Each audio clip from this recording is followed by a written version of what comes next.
sharing with you our handa this 2025 and sana mabusog kayo sa panonood. So first off, tinikman ko yung nachos and sabi ko dyan sa asawa ko, parang maanghang yung nachos na nabili namin. And then, ayan, pinatikim ko kay Ray yung favorite ko na Ritz crackers. OA lang siya dyan.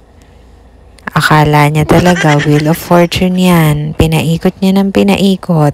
And tingnan niyo naman, ang big na ng aking baby. Marunong na siyang mag-selfie on her own. And then tinawag niya kami. Sabi niya, mag-picture daw kaming tatlo. O, diba? Ayan na naman siya. O, ipakita mo kung sino ka. Tak! Model yan. Tontuwa talaga siya dyan. And then, meron din kaming samgyup aside dun sa una yung nakita. That griller is from Hodect. Ay, talagang hinipo niya kung mainit, diba? Meron siyang 3 sets ng init. Merong low, medium, and high. And then, naglagay na ako ng konting olive oil. And then, pag-check ko ng mga meat namin, frozen pa lahat. Actually, binaba ko na yan ng morning. Binaba ko na siya ng morning ng December 31. Pero January 1 na talaga yan, frozen pa rin. Anyways, ginawan ko na lang siya ng paraan. At yung una kong niluto is yung beef. In-adjust ko dyan yung volume. Volume, yung temperature. Kasi parang medyo napahina yung una kong set. And then that one is a Korean barbecue cut. Favorite ko yan sa lahat ng meat namin. We have 3 klase ng pork.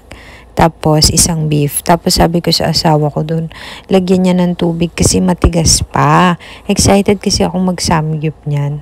Tapos, malalaman ko na frozen pa pala yung mga meats namin.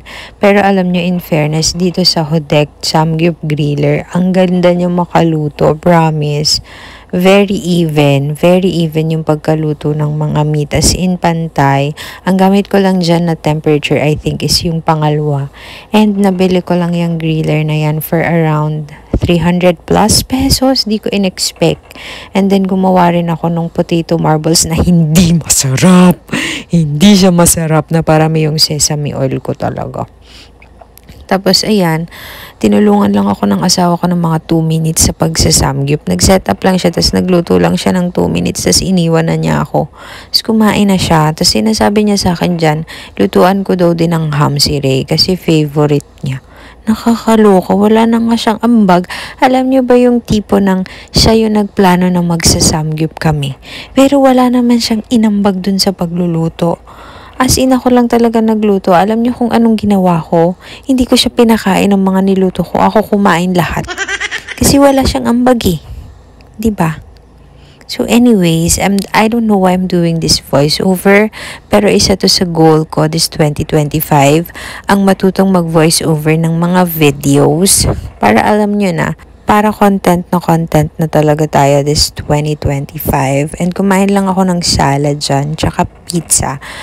Tapos, nag-samgyup and then the nachos. Gusto ko kasi i-pair yung nachos sa vegetable salad. Kaya kami bumili. Tapos nga, ayun, medyo maanghang yung nachos. Anyway, super busog naman kami sa handa namin at ang dami pang tira. For the init na naman tayo ng 1 week. Anyway, Happy New Year, guys!